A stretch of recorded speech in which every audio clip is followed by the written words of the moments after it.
So today is going to be kind of a fun video, nothing too technical here. We're going to lubricate and close up our engine and add a few simple parts and pieces to it. I'm not sure how far we'll get, but we'll get a few pieces put on here and take it just a little bit further down the road. And so I have a few assembly loops set up here in front of us and did a little testing. So based on the results of that test, I think we're going to go with our traditional stay loop here for our cam lobes. Let's take a look at our sample piece here that I was testing on and see exactly why I'm choosing this one over the webcam that was recommended. Alright, so let's take a look at our webcam lubricant and see what they have supplied us. So I really did like this stuff because it's just so sticky. You can see here it's just got a nice sticky consistency to it. But the problem with this is we don't have a lot of it, and we really need to lather our lobes with this. So I'm thinking maybe it's the same stuff that we've already tried, which is our Ultra Slick. And here is a sampling of our Ultra Slick, and it seems to be the same sticky substance. So here's a bit of our webcam here, this one here. So if it's not the same substance, it's very similar in properties. And the reason I didn't go with this when we were building our engine is because of the drainage. So even it's nice and sticky, after it sits for 24 hours, it really just drains away from whatever you're applying it to. Our Stay Lube, assembly lube, this stuff here, I really like this one because we can apply it. It's very sticky, just like the other. And it stays put. It doesn't move at all. So I think what we're going to do, we're just going to lather up our lobes with this paintbrush and our Stay Lube, and we'll be in pretty good shape with that. Okay, so then looking at our camshafts inside here, I'm going to zoom in there, you can see our lobe. What we're doing here really is kind of a backwards way of doing this. And the reason we didn't do it the traditional way, which is lubricate our camshafts, slide them into the cam box, set everything up, do our valve lash adjustment, is because the valve lash adjustment on this engine is very sensitive, and if you have this thick sticky substance that you're working against, it may affect your valve lash setting. And so really it's just best to set this particular engine with oil and set your valve lash where you need to have it, and then go in afterwards and lube up our cam lobes and get some lubrication all around the tip of the rocker so that it just kind of pulls it in as the engine rotates. So in addition to our assembly lube, once we have our cam lobes thoroughly lathered, I'm happy with it, then I'm going to go in there and lubricate everything that's going to require some lubrication. Get some down in here on our valve, let it run into the springs and down into the valve seal area, or get a little oil up into here and on top of our assembly lube. Okay, so that's kind of the process we're going to do. I'm going to roll through this entire camshaft, check out all the lobes, make sure we got plenty of lube on there. We're going to oil everything. Then I'm going to clean the gasket surface with some denatured alcohol, make sure we don't have any assembly lube or oil residue. And then we're going to install our lower valve cover. Alright, so we're all lubricated up here. Let's take a close-up look and see what we're doing in there. So you can see we just got gobs and gobs of lube and oil on our cam lobes, so we're not going to have any problem with those. Also, our rockers are lubricated on the sides through the oil ports there. And so then on our valves down here, I've got the oil kind of spilling over into the lower valve spring seat. By that way, it'll kind of work its way over to the valve and lubricate that.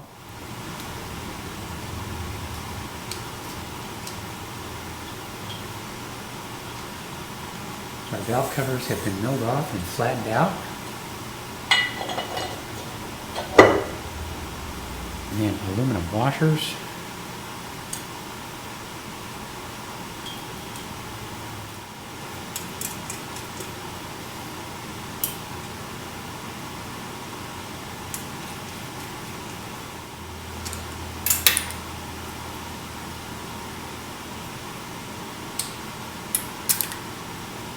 And then something to keep in mind while I tighten these up, so everybody has their way of building engines, and I have mine.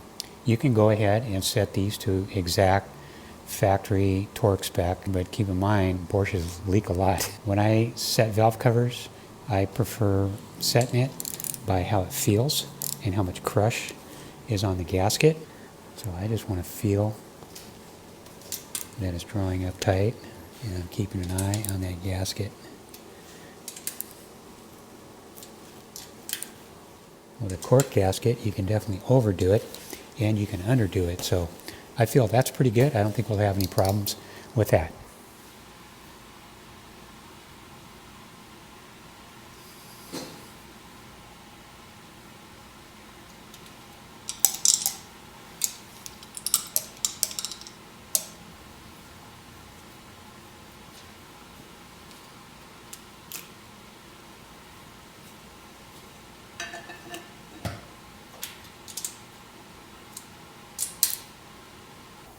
Okay, and then while we're rolled up on our side there, let's go ahead and install some spark plugs. So these are our plugs. They're pretty lubed up with the anti-seize paste. And these have a torque range of between 25 and 30 newton meters, or 18.4 to 22 foot-pounds. And we will definitely be torquing these. I like to be somewhere in the middle, so I'm going to take them up to 20 foot-pounds. And that is way down in there. So this really is the best tool for installing these rather than a long socket. And this one you can kind of feel with your fingers.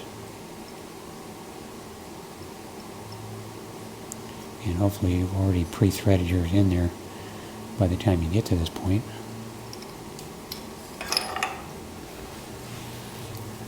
And then once we get it as far as we can get it by hand, then we really want to switch over to a long socket for torque.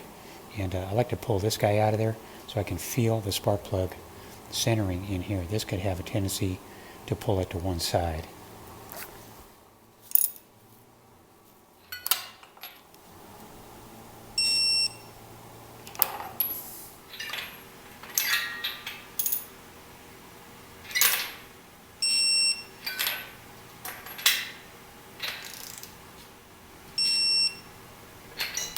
Alright, spark plugs are in. This one was a little bit crunchy going in. I'm pretty confident we have it okay because we've run it in there a couple of times prior to setting this up. And I did have some issues with one or two of these on the bench. It was just a little bit on the dry side. This one threaded in by finger, no problem, all the way to the bottom.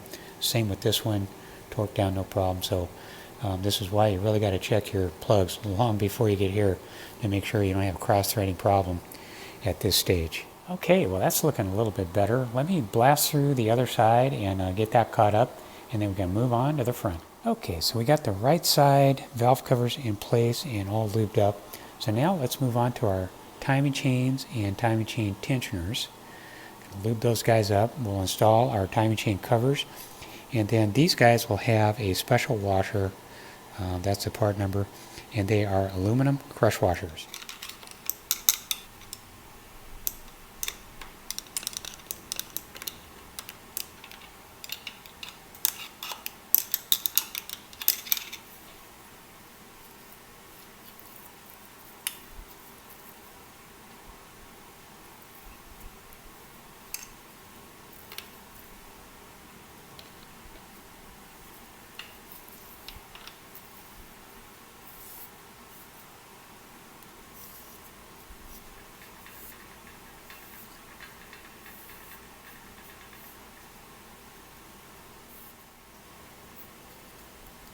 And back sides of these also have been milled.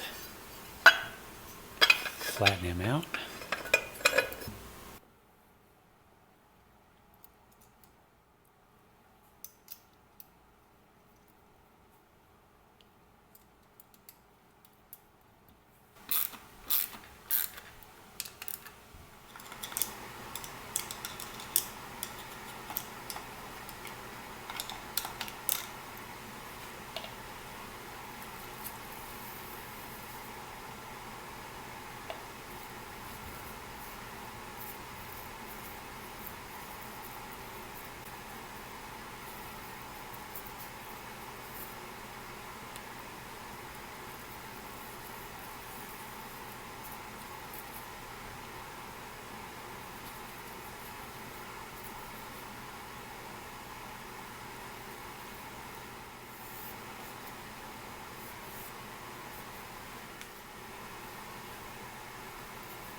So next, let's do a simple one. I have a new oil cooler.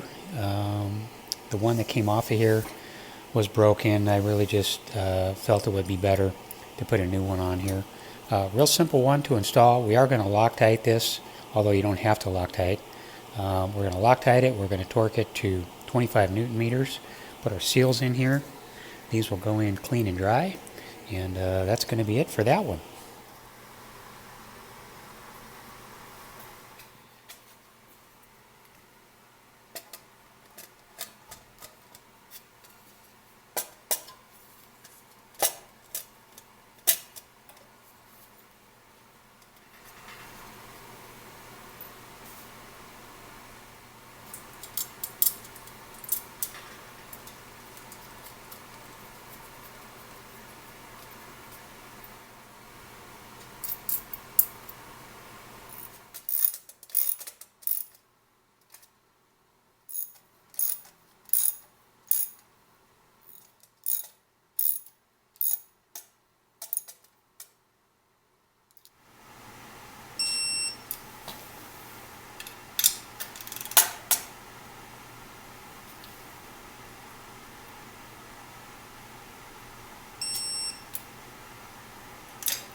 Alright, we're starting to look pretty good here. I think we got time for one more simple one. Let's do one more thing and then we'll call it good for today. Okay, let's go ahead and slide this one into place.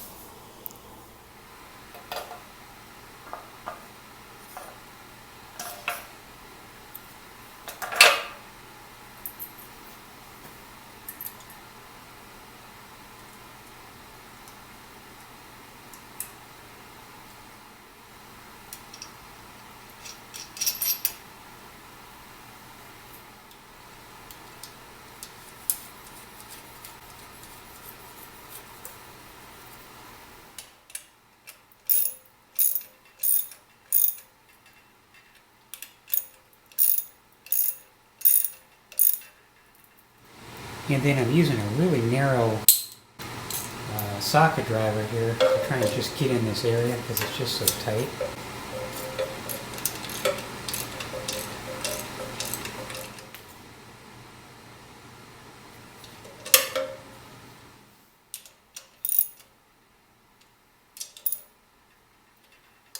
So I think we're starting to look pretty good here. I'm going to play around with some of the tin. I think we need to put the back piece on, maybe a couple side pieces before we start our exhaust system.